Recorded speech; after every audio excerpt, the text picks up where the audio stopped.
Okay, we are back for episode 23, and in a short amount of time, a lot of things have happened.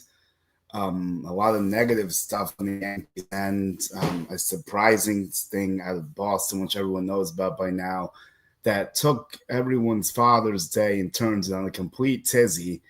And then the Mets down in Atlanta, who also got swept. Both New York teams swept over the weekend. Mets have an off day, but the Yankees bleeds into yesterday and they get shut out through 11 innings. So you wonder what's going on with the offense. 4 games and 4 runs is probably the best way to summarize the failures over the past 4 games in the losing streak. When you take a look at how they lost the games, the first one was 2-1 in extras. Judge hits a memorable home run against Garrett Crochet, only to have it wiped away with bad execution in extra innings once again. And I'm not going to say bad pitching because, like, with Manfred baseball, it's almost impossible not to give up a run. But the Yankees somehow don't score in extra innings. And it's mind blowing when you think about how easy it is when you start with a runner on second and no outs. Well, there's two things the Yankees don't do well that everyone knows. They don't bunt well, and they do not situationally hit well. And this has been a problem under Boone's tenure for a long time. Now, in modern day baseball, most people will say you don't need to do those things anymore. And to a certain extent, that's true. But there's also times where that has to get done. And yesterday, another poor example, DJ not being able to bunt. Jazz had 3 hits, so I'm not going crazy with him not bunting. Always struck out. I get it. Giancarlo Stanton's returning was probably the one silver lining, along with the way that Clark Schmidt threw the ball yesterday. Schmidt was 7 2/3 scoreless, only 3 Ks, but pitched to contact effectively. He's been on an upward trajectory, and Stanton, his return was definitely a story. He goes 2 for 4. He gets a double. He gets a single. Even one of his outs was hard hit at, like, I think it was 101.5. His grounds out to third. They were all over 100 miles an hour. 3 pieces of contact. And then he struck out one time, I think. So his return will be good. It's going to open up all the doors to the questions of the playing time and the bench and everything. But, like, I'm not going to go into that too much because I've done that, like, the last 2 episodes now, basically. So I would just, like, break it down like this. Is it a good problem to have? Yes and no. The yes side is that the Yankees bench was god awful, and this makes the bench 100 times stronger. That's the good part of it. The bad part of it is, are you going to get guys out of the rhythm by not playing them enough? Dominguez, Bellinger, to a lesser degree in the outfield, still have to deal with that rotation with Grisham, who I personally think should play less because he has not been playing well lately. And then you take a look at this situation with the revolving door. Now, like I basically said, first base CH is going to be 2 of 3 people. It's going to be Van Rice, Giancarlo, and Stan every day. One of them's most likely going to have to sit, and 2 of them are going to play. A lot of time it's going to be predicated on a right-hander and a left-hander, although the Yankees are giving Goldie starting into righty today, which is notable because it shows it's not just going to strictly be a platoon, which I am against to the most part. I don't want a strict platoon in this situation. I get it. In most situations, you're going to want G in against the lefty, and you're going to want Goldschmidt in and then the right sitting. That's who you want against lefties. Against righties, you want Stanton in most times, and then Rice hitting with Goldschmidt sitting in most situations. But you have to be flexible to it depending on the matchups. Like today is Kyle Hendricks, and it doesn't matter against Kyle Hendricks. Like if you're a righty or a lefty, anyone should be able to hit Kyle Hendricks, you would think. But the Yankees haven't been able to hit anyone lately, so there's nothing that could be assumed until they start hitting again, which they will. But the question is, how long does it take? Another very odd trend with the Yankees under Aaron Boone. I have to try to look at the record, and this is definitely a good piece of information I'll add in here, is the Yankees in June always seem to play horrifically bad. Like, it used to be that they would start off bad in April sometimes, but now it's been like they'll play really well in April and May. Then in June, they'll hit this June swoon. Yes, the famous June swoon that they just can't get out of. And it happens almost yearly under Aaron Boone. So I don't know what that's about because you can't really say it's wearing down because it's early in the season still. But at the same time, it's definitely a very weird trend that I'm kind of curious to see what happens. So, like, let me see if I can figure that out. But going back to yesterday's game, I mean, Jose Soriano is not a scrub. He's not a bum. He's a solid starting pitcher. You can make an argument he's either above average, slightly average, but not below average in my estimation. But he's decent. His strikeout stuff is not always there. I think he had like 5 or 6 yesterday and 7 scoreless. So like he's not bad, but he's not elite. Let's just put it that way. And it's not a guy that should shut the Yankees down on most nights. Same thing with Brian Bayo, Hunter Dobbins, same category. Garrett Crochet is a different animal. That's the one that like you kind of have to give him a pass with, especially because he didn't pitch well against them the first time they played. So I had a feeling it was not going to happen 2 times in a row. So like that's a little bit of an interesting thing here, I would say. But like again, it's just not good enough. They seem to be doing better against the bullpen sometimes, but like they need to start attacking these starting pitchers more. That's like the best way to go about it because they're really not doing well against starting pitchers. And it's like been a problem lately. They aren't executing early. They're getting themselves in holes, having to play from behind. Although yesterday was 0-0 for most of the game. And you wonder like why they just can't figure out these starters lately. What is the problem? Aaron Judge is not hitting right now, but he's been so good all year that it's not really unfair to place a lot of blame on him just because like he's been otherworldly. He's having an historic season. He is okay. Well, the Yankees were 14-13 last June. In 2023, they lost Aaron Judge, so I might have to throw an asterisk on that maybe, but they were 11-12. But that is when Judge went down, obviously. And then let me see how far back I could do this. In 2022, they were 22-6. Oh, and that year it happens like after a trade deadline. That was a different situation.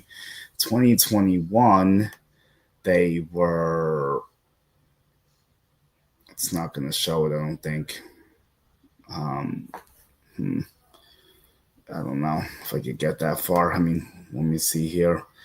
But regardless, like the main issue to me is the lack of secondary help for Aaron Judge. You look at Ben Rice going downhill, a lot of hard hit outs, but not resulting in anything. Goldschmidt's taking a swoon. Grisham has been pretty rough offensively. And then like I'm trying to think who else. Dominguez has been in 6 for his last 33, not consistently playing. No, he needs to get more lane and burn. He's leading off tonight, which I do like, and I'm going to be curious to see how that translates. Let's see. I think they've done it a few times in the past, not that many, but it has been done before. So let's see if that does anything. Let's see if that makes a difference. It's definitely an idea worth trying because they got to change the lineup up somehow. A guy versus Kyle Hendricks is definitely a good matchup for Dominguez. He's not going to overpower him. Not like Dominguez can handle heat, but like secondary stuff isn't too impressive. At this point, Kyle is just like hanging on basically, just because like he's just not. He's been through it. He's older. His velo is way too slow now. He used to throw like lower 90s and he used to be able to catch some guys off guard. His breaking stuff is dipped. So like he has to pitch the contact. He doesn't have the stuff to get anything by you. So that's a guy the Yankees really should handle and miss this 4-game losing streak. But if they don't, then you're going to have to wonder how long is this going to go on because that's like on a platter for them. Like I said, Jose Soriano was not a bum, so that wasn't exactly on a platter. But again, he's not like the best pitcher in the league either. So that's something you have to look at for sure. Oh, they were 12-14 in 2021. 2020 I will not count. So that gives us 2 more years. Let me see what comes up here. This is an interesting exercise. They were 17-9 in 2019. That was a dip. They were pretty consistent for most of the year. The worst month was like 14 and 11 twice. Let's try 2018, his first year under helm. 18 and 9. Okay, well they were 18. They were good, but the Red Sox were just too good. Yeah, that makes sense. And this month so far, well, the Yankees in June. I know they've obviously lost 4 in a row. They swept the Royals, so that would put them at 4 and 3. So I gotta see how the early stages of the month looked. 7 and 7. So if they don't pick it up, they might have a losing month. Although the schedule is deeply in their favor. So like they should figure it out. You would think the Orioles are not good. They lost a series to them earlier this year. Tampa Bay is playing good ball, though they're 2.5 games out. So here's what's taking place. Tonight is going to be Dominguez in there, Goldschmidt in there. Stanton is playing again. Bryce is sitting today. I think Grisham's on the pine as well. DJ, Volpe, and Wells are playing. And I thought Volpe, despite this bad first pitch swing yesterday, and yes, it was not good because it was a slider going away from him.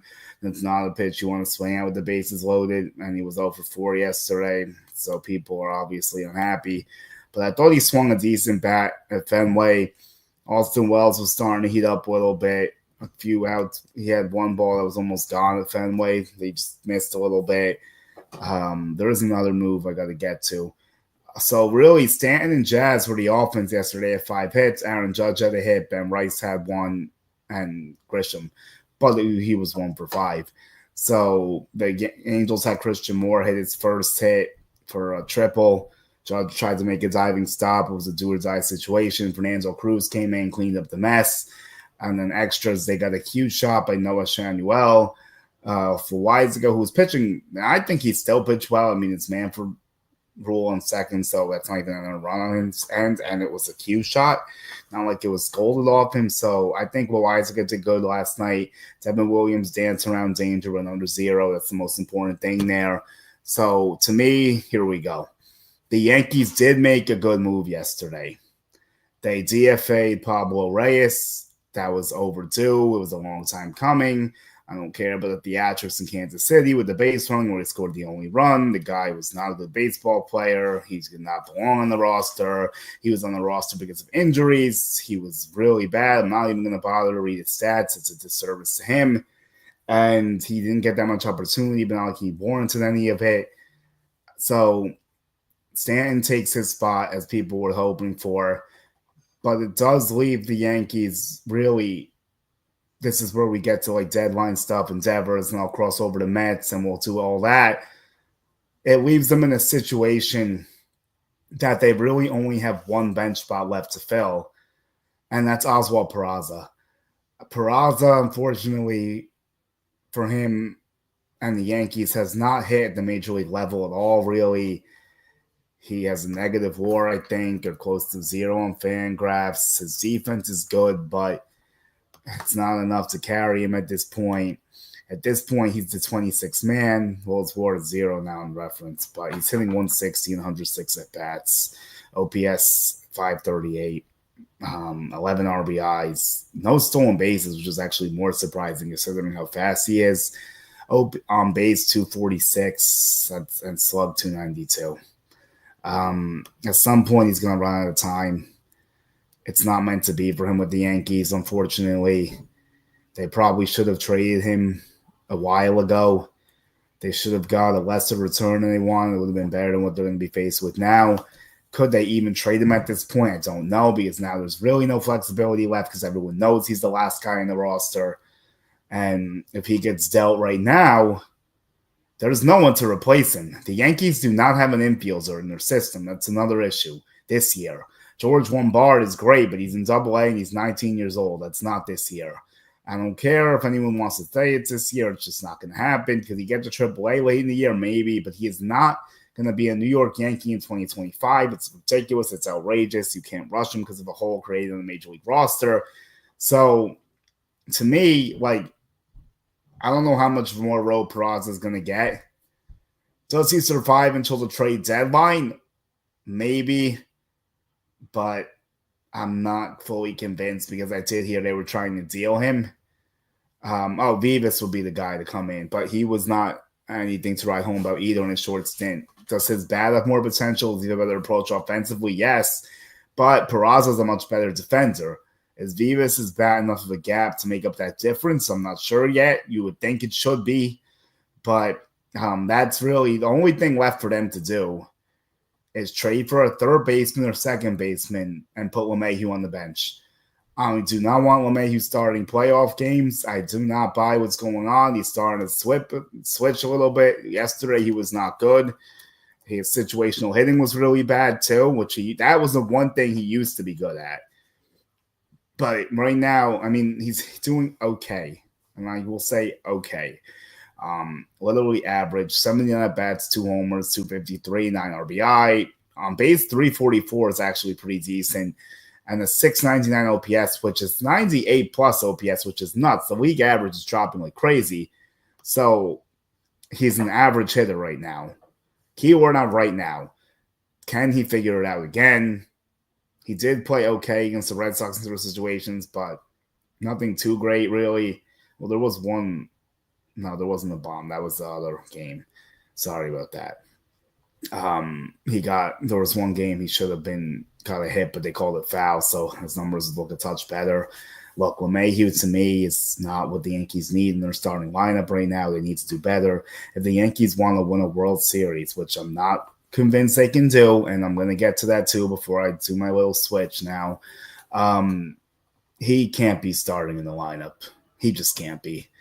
If they're really serious about trying to advance in the playoffs against the Tigers and like the other teams in the American League, the Astros are starting to look a little bit better. The Rays are 2.5 out. They're starting to make some noise. The Blue Jays aren't that far behind, and they're going to be aggressive buyers at the deadline and possibly the last year of Bo Bichette. So I think it's just something worth monitoring. I really do. The Yankees, like I've been saying for a while, it's not a World Series contender. Their aggression was always going to happen. Am I a little bit stunned with how bad the offense has been? Of course. Do they fix it tonight against Kyle Hendricks? You would think so. But it's not a guarantee, obviously. Nothing is. So they're going to go Dominguez, Belly, Judge, Stan, DH, Goldschmidt, DJ, Jazz, Volpe, Wells. Okay. So now the Yankees lost to the Red Sox, and Rafael Devers hit a homer against them. And for Devers, like, the fact that he got traded is still shocking to me. I know there was so much going on behind the scenes with the position switch, him not wanting to play first, saying I'm a third baseman, then not wanting DH and DHing, then not wanting to leave off DH. I mean, the communication from Rob Breslow was piss poor. There's no other way to put it. He just did not properly prepare him for what they were going to do. He should have told him they were going to sign Bregman number 1. He should have prepped him more. Okay, could you practice first a little bit just in case? And they kind of sprung it on him, and then he was comfortable as DH, and he didn't want to go first. So I guess I understand. Well, I understand why the Red Sox did it, but I don't agree with it. First of all, he's the best hitter on their team by a wide margin. I don't care about his defense. I've been saying that for a while now, and he's not playing defense for him this year anyway. And it's just a bad move. It's not a good baseball move. Kyle Harrison, they sent to AAA, so obviously they don't think he's ready yet, which is the bigger problem. Jordan Hicks is hurt. They made him – he was a great reliever. Giants made him to a starter. Now he's trying to find in the bullpen again. We'll see. James Tibbs III, like I've been saying, I think he's the diamond in the rough of this deal. The issue is the Red Sox have a million outfielders already. But James Tibbs is a legitimate hitter. He was one of the best hitters in college baseball last year. In high A right now, and they're actually going to have him play in Portland, the Red Sox. That's some other news. He will be playing with the Portland Sea Dogs. So they put him right up to Double A. They move him up a level. In high A with the Giants this year, he was solid, 12 bombs, 32 RBIs, 3 steals. 51 hits, 207 at bats, 246 average, 379 on base. That's really good, obviously. OPS 857, so that's good. He's a 6-foot lefty, 200 pounds. He hits the ball with authority. He makes a lot of contact. He makes good swing decisions. He has power. He's a very complete hitter for his age at 22. And I don't know if his future's in Boston necessarily just because of all the outfielders they have. Is there something that's going to happen with Jared Duran or Willer Abreu? Those are the two that seem to be up in the air because they're not going to trade Rafael. He's on a free team-friendly deal. Roman Anthony's obviously not going anywhere. So that's what they're looking at right now. Duran could return a big haul, but another move that would make the team worse. The Red Sox got worse when they traded Rafael Devers. There's no question about it. It doesn't matter if it's a long-term play. They got worse this year by a wide margin. No one's going to make up his offense. None of these kids are going to hit it like he used to hit. And for the Giants, it's a home run, literally and figuratively. They needed a power bat. They finally get one after years of searching on the free agent market against an eye left and right. Now they've added Adames, Chapman, Devers. So they're starting to get something going there. And they're fighting the Dodgers toe for toe in the NL West. And we'll see what they can do. Now the Giants are going to have to get some pitching because Justin Verlander's on his last life. He's trying to rehab. They're going to have to replace Harrison in the rotation. Right now it's Birdsong. Robbie Reisman's excellent. Brandon Webb, always excellent. Then Roop hasn't been bad. And there might be one more guy. Let me check really quick. But for the Giants, they need, like I said, it's excellent move for the Giants. I think there's 8 years, $250 left in the deal. He's only making 20 AAV. It's not going to cripple anyone, even for a DH, because he's hitting. If he's hitting like that, then it really doesn't matter. And how's he going to adjust to the ballpark in the Bay? That's going to be interesting because there's only one lefty that's really dominated there.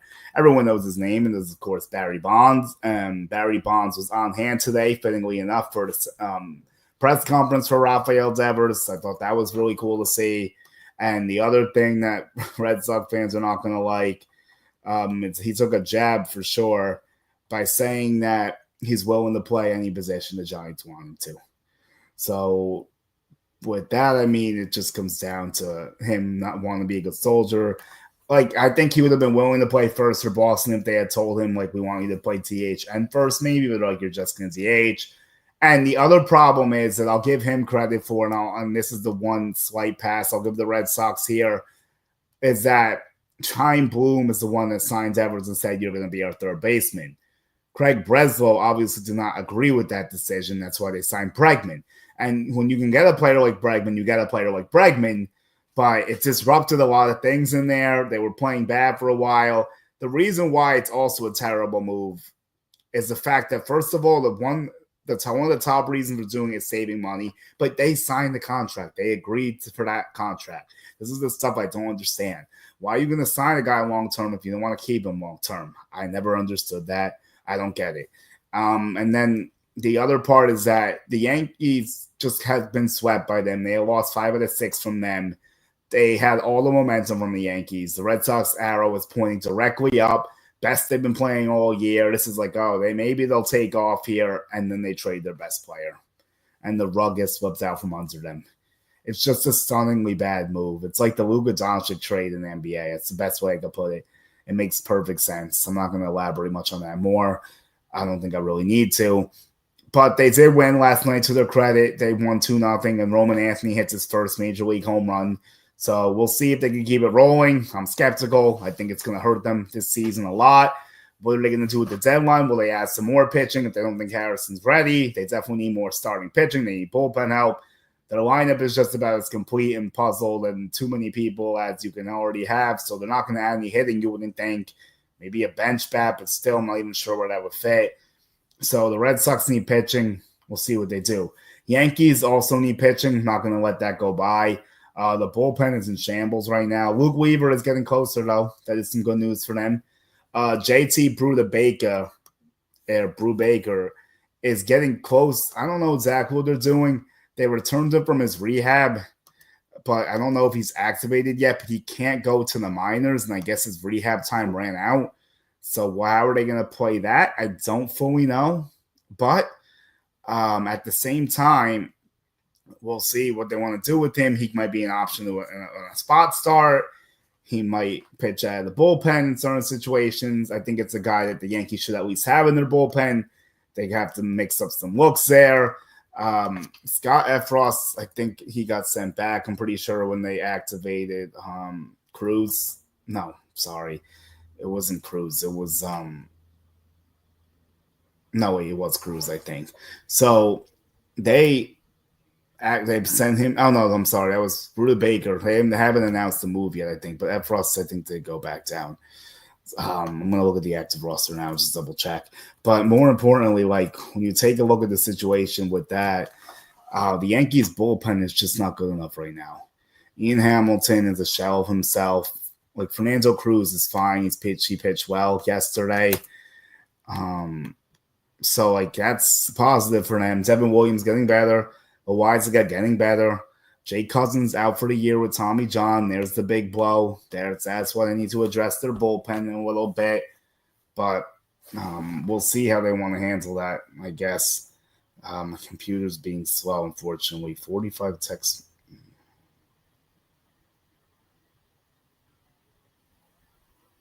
Let me see what's going on here. But I'll check that later. I'm trying to look at the Yankees active roster, my bad, just to like fully solidify this bullpen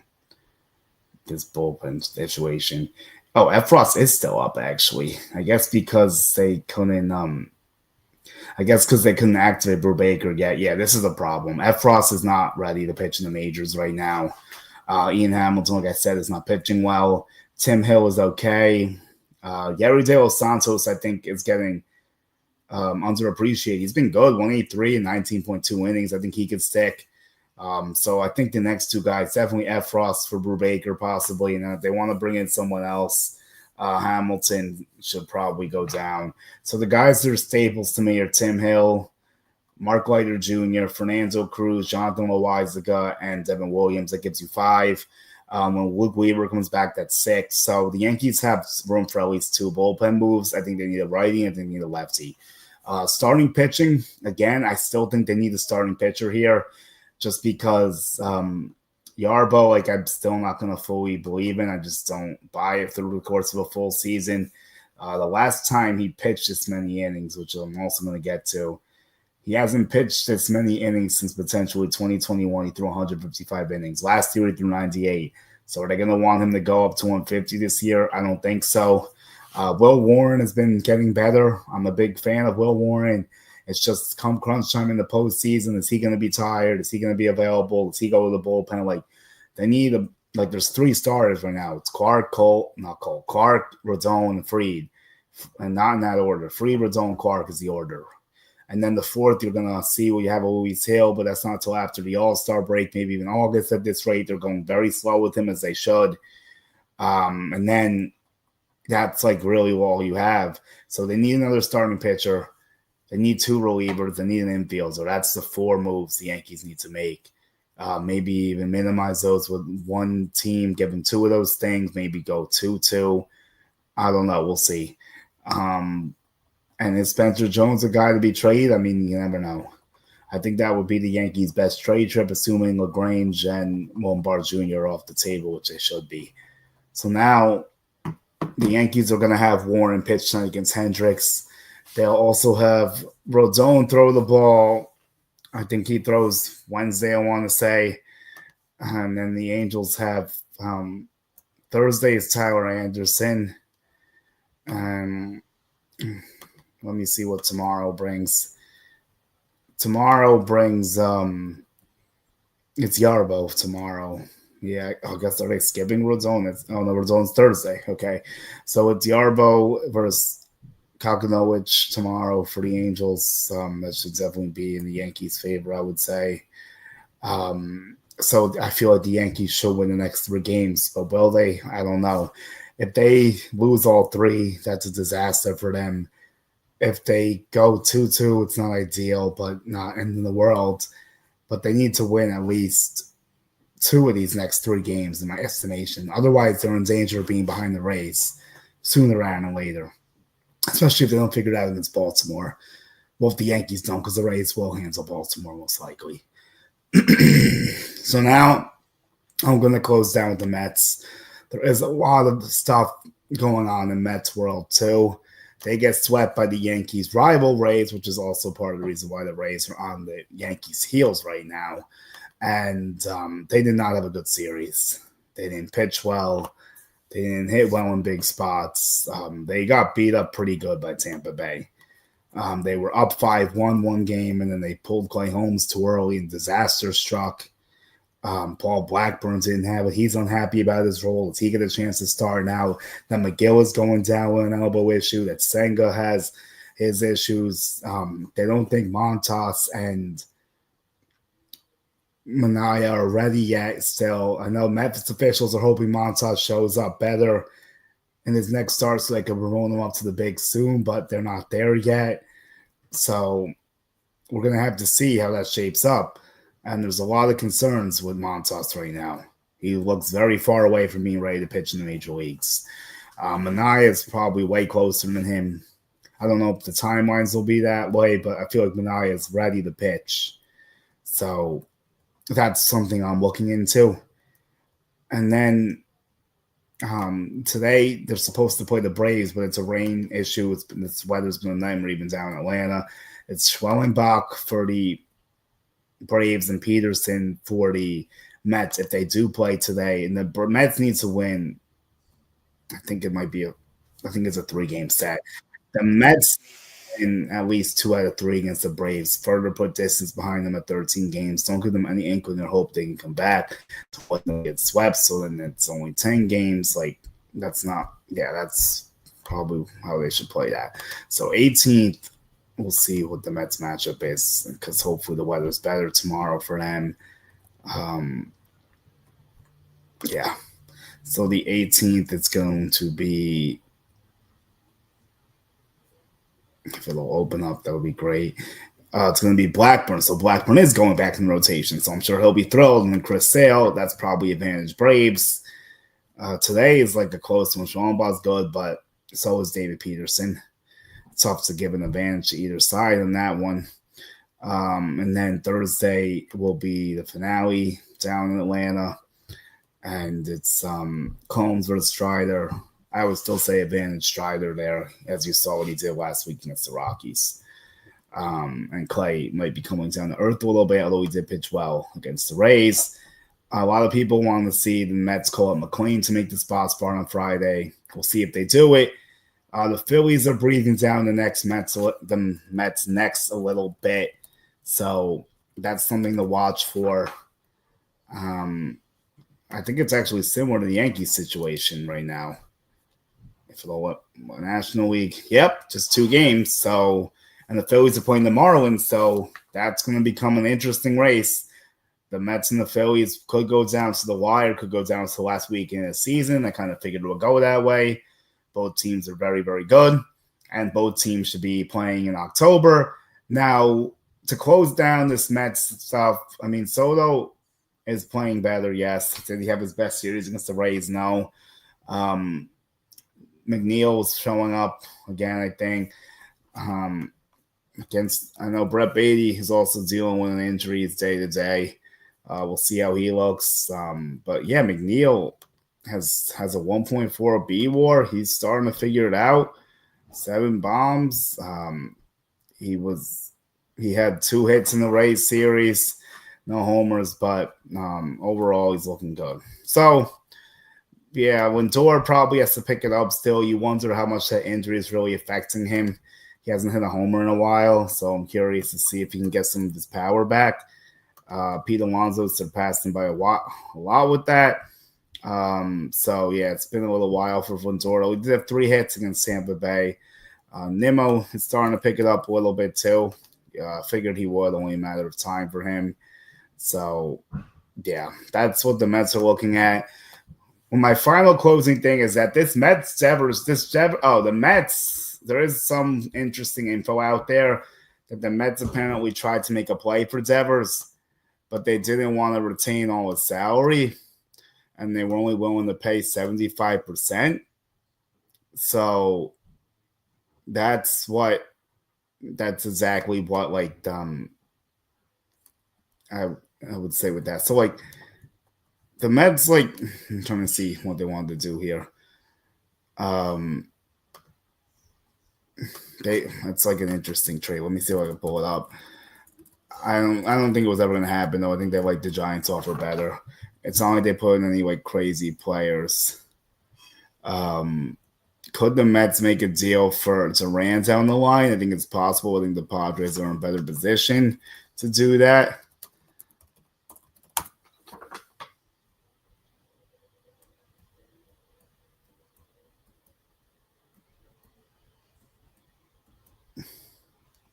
Okay, here we go. The Mets were interested.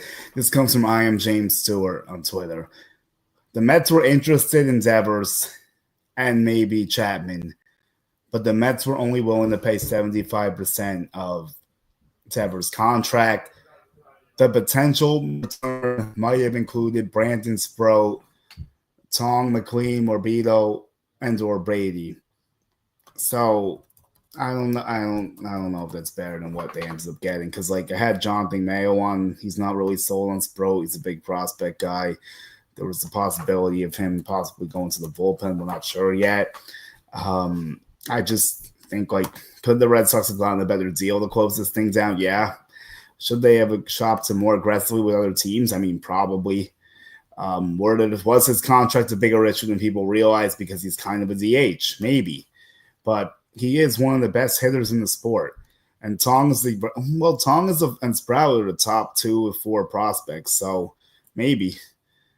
Who knows? Maybe. And then if you're talking about McLean, that's 3 prospects. Nolan McLean. And Jonathan Tong is in Double-A right now. And Sproat's still in Triple-A. McLean is in Triple-A. There's a chance he pitches Friday. So, I mean, maybe that is a better deal. We'll never know. But Henry wanted to get out of the whole contract. He didn't want to pay any percentage of it. I kind of figured that might have been the Mets thing, like when they first heard it was a team 75% interest in his contract. But that seems like a Mets move there, kind of. But it makes the job harder for the Mets now, because the Giants are now a very legitimate threat with Rafael Devers in that lineup. Adames is starting to figure it out, and that's only going to make Adames better. Matt Chapman, when he comes back, that's going to make him better. Elliot Ramos, Mike Yastrzemski. So those are 5 pretty decent hitters. And that's a nice top of the – and Jung Ho Lee, too. He's not bad. So that gives them a nice group of 6. Could be missing some people, but I think that's their 6 top hitters in my estimation. So, yeah, I mean, look what Devers did for the Red Sox. This year he had 15 homers, 2.3 B-WAR, despite playing no defense. 272 average, 905 OPS. His career OPS is 859. He's hit 30 homers or more 3 times, and this could be his 4th season doing that. 3 seasons, 100 RBIs or more. Could be his 4th season doing that. 74 hits. He had a 200-hit season. He had a 5.4 B-WAR. This is a very good player. No mistaking that. 9 seasons. He won the World Series championship. He's won 2 Silver Sluggers. He's a 3-time All-Star. So the Red Sox definitely made themselves worse again. And it's a problem for the Mets now because the Giants have entered the power rankings of the National League now. I'm looking at 5 teams in the National League now, and I was probably only looking at 4. Before the trade, it was really like Phillies, Mets, Cubs, Dodgers. Now it's Giants, Dodgers. This is no order, by the way. Giants, Dodgers, Phillies, Mets, and Cubs are all serious threats now. So that's going to make the Mets path harder. They're going to have to do some work at the deadline to counteract this move. And we'll see what they want to do. If I'm in the Mets front office right now, what I'm doing is, I know they have starting pitching depth, but they're dropping like flies, and I still don't know if that rotation's elite enough. It's similar to what the Yankees need to do, except not in the infields. I need starting pitching, 1 elite one. I need 2 bullpen arms, and and a outfielder. Get someone for center field. The Tyrone Taylor stuff is enough, and Jose Siri is not a legitimate hitter. They need more from that in center field. Get them. So center starting, 1 or 2 relievers. That's how I do for the Mets. Yankees, 1 starter, 2 relievers, 1 infielder. Let's see what they do. The Devers trade definitely gets the wheels in motion for the trade deadline, even though we have a month and a half. So it's going to come quick. A lot of crazy things are happening. Thanks for bearing with me today. It was kind of a 3-team podcast today, including the Red Sox, which I don't normally do that much unless the Yankees are playing them. So, but I had to with this. Everyone subscribe to our Esquina. I appreciate the support. Yanks and Mets Pod. Also on Spotify. This is my 23rd episode now. Have something in the works for Thursday, and then we'll see what else I could do down the line. Going to be shifting more towards the Mets on Thursday. I think I was very heavy with the Yankees today, and I think they called for it because I'm more concerned about the Yankees than I am the Mets. I think the Mets will be fine. I think the Mets will figure it out. Even with the pitching injuries, they have guys coming back. The Mets offense is in a better position than the Yankees. They have more talent on their offense from the top, at least. The bench is probably a little, well, now maybe Yankees because of Stan return. But I'm not as concerned about the Mets. I think they're in a better position right now. I think they need less than the Yankees need, personally. So we'll see. Thanks again, everyone. Artistina everywhere, including TikTok. Julian Gallardi 1, that's Twitter. IG is Julian Gallardi 11. If you search my name, you can find me on Facebook and TikTok as well. Everyone stay tuned, and we'll be back recording Thursday, episode probably dropping Friday, I want to say.